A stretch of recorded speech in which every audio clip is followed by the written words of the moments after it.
The Electoral College explained. My friends, I'm super excited for this one. I know election day is just around the corner, but I was watching the news and someone said that in America you can actually win the popular vote and still lose. And I thought I have to react to a video explaining all of this. But before I go into that, let me ask you for one thing. If you can leave a like, thank you so much. It's the best way to show support. Now, if you can subscribe, well, in that case, forget about it. You make my day. Have that in consideration. Link for the original video in my description, and let's play it. If you watch the news during a presidential election, you'll hear a lot of this. What do the national polls look like? Hillary Clinton's nationally, Joe Biden is currently ahead. But these national polls don't actually tell you who's going to win. Wait, because this is the national poll means basically popular vote, right? Is the entire nation. Okay. Throw the national polls out the window. They don't matter at all. What matters are those swing states. Ah, yes, the swing states. Swing states. Most democracies around the world elect their head of state with a popular vote, so whoever gets the most votes wins. But I think in Portugal, if you win the popular vote, you cannot lose the election. That's why this video is so interesting to me. And my friends, please try to not be political. This is more informative video than anything else. But I feel like I understand the idea of a swing state. Because in America, Texas, for example, is red. Republican, and I don't think there is a way around that, right? Because historical tends to be that, and we know that most likely will happen. I believe California is blue, right? And no matter more or less what happens, it will be blue. But certain states, and please feel free to correct me if I'm wrong, certain states are not either Democrat or Republican. They are whatever, basically. At the moment, if they agree more with this or if they agree more with that, they swing. That's why there is the name swing state, right? I think it's fair to call them purple states almost because they switch between blue and red. But why they matter so much? Let's try to understand this. elect their head of state with a popular vote, so whoever gets the most votes wins. Okay. But in America, we do it a little differently. Different, yeah. The US is the only country that picks its president using something called the Electoral College.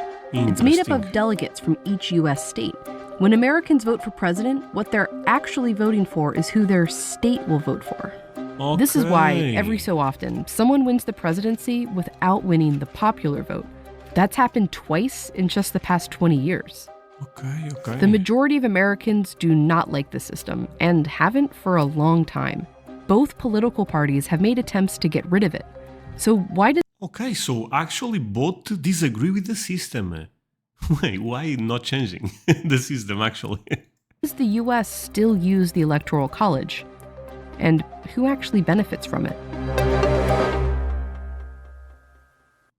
The Electoral College is based on how people are represented in Congress, where each state has a number of representatives based on its population, and every state also gets 2 senators. So, for example, let's look at Texas, which has a huge population, and Vermont, which has a really small one. Texas has 36 representatives in Congress. Vermont only gets 1. Representatives in both states each represent roughly the same number of people. In the Electoral College, a state gets the same number of delegates as their congressional representatives, plus 2 for each senator. So Texas has 38 electoral votes, Vermont has 3. But this combination makes the number of people each delegate represents way different between states. In Texas, 1 electoral delegate represents 3 times the amount of people as 1 in Vermont. And that makes... Sorry, I'm going to run that part back. I really have to understand this.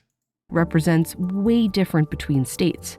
In Texas, 1 electoral delegate represents 3 times the amount of people as 1 in Vermont. And that makes each individual person's vote in Vermont a lot more influential. The Electoral College creates discrepancies like this all over the country. A voter in Wyoming is worth 3.5 times as much as a voter in California. Really? And the winner of the presidential election is the candidate who gets 270 or more of these Electoral College votes. These are the results of the 2016 election by state. You're probably more familiar with this version of it, a map of red states and blue states. But this chart tells a different story. You can see that no state is actually all red or all blue. But almost every state awards its electoral votes the same way. The candidate who gets the most votes in a state gets all its electoral votes. If they win the state by 1%, they win 100% of the electoral votes. That's actually crazy. But I understand it. It's the system you guys have in America. But for 1%, all of the others go away, kind of. In 2016, more than 4 million people voted for Donald Trump in California. In fact, more people voted for him there than in any other state except for 2. But Whoa. It didn't matter. Hillary Clinton got more votes there, so she got all 55 of its electoral votes. Okay. Clinton never even campaigned in California. Polling showed she'd easily win the state. Okay, so basically what I was saying, right? They know that California is blue, they don't even spend time there. I assume maybe the same goes for Texas, in this case for red is Republicans, right? Trump only visited Texas once. He knew he'd basically have Similar. that state's electoral votes locked. Okay. But they both visited Florida 35 or Well, to be honest, it's quite more close here. You know? It's a bit more close, right? more times. That's because Florida is usually a swing state. Swing Polls show state. that the vote there could swing to one party or another nearly every election. Trump only won it in 2016 by 100,000 votes, out of more than 9 million. Swing states have changed over time thanks to shifting demographics and political views. And it's states like these where presidential candidates spend most of their time campaigning. It also means these states have way more influence. So I'm going to take a guess because I've been watching the news and I see both candidates talking a lot about Pennsylvania. Is Pennsylvania a swing state? And I even saw Elon Musk doing stuff there. So I assume this is probably a swing state. That's why they both went to get it. Influence over the election than these ones. A study found. By the way, I love my Pennsylvania people. Just want to say that because when we talk about politics, I know it can get a bit toxic, but I just want to be very open with you, my friends. First of all, if I had to vote in America, I would not be able because I don't even know. You guys know much better than me what is the best path for the country. So I'm not even share my perspective because I don't have enough knowledge. But I know one thing, that most Americans are amazing people. And my Pennsylvania people, oh, those are special. Found that voters in Michigan had 51 times the amount of influence on the 2016 election as someone from a state like Utah. Voters in states like California or Missouri mattered very little. Swing states are where the election actually takes place. They get the attention and the influence, and they only exist because of the Electoral College. It doesn't seem very fair, but the Electoral College has always shifted power away from some people and towards others. It was how it was designed. Back when there were just a few states, not 50, they had to get all the states to agree on the Constitution. One problem, the northern states, which were largely anti-slavery, wanted only free people to count in the population towards electoral votes, which they had more of. The pro-slavery southern states were worried that they would be constantly outvoted and wanted enslaved people to count in determining the population. As a compromise, they settled on something called the 3/5 Clause. It established that an enslaved person would only count as 3/5 of a person. In 1800, Pennsylvania, a northern state, and Virginia, a southern one, had about the same number of free people living there. But Virginia was also home to hundreds of thousands of enslaved people who had no freedom, let alone a vote, and ended up with more votes in the Electoral College than Pennsylvania. That year, those extra electoral votes gave the candidate from Virginia just enough to win. Oh, Thomas Jefferson. Even after the U.S. finally Thomas Jefferson is one of the fathers of the country. abolished slavery and eventually gave Black Americans the right to vote, white Southern leaders found ways to keep them from voting, like with discriminating laws like poll taxes and acts of violence. This meant they continued to have overrepresentation in the Electoral College on behalf of a large population that couldn't vote.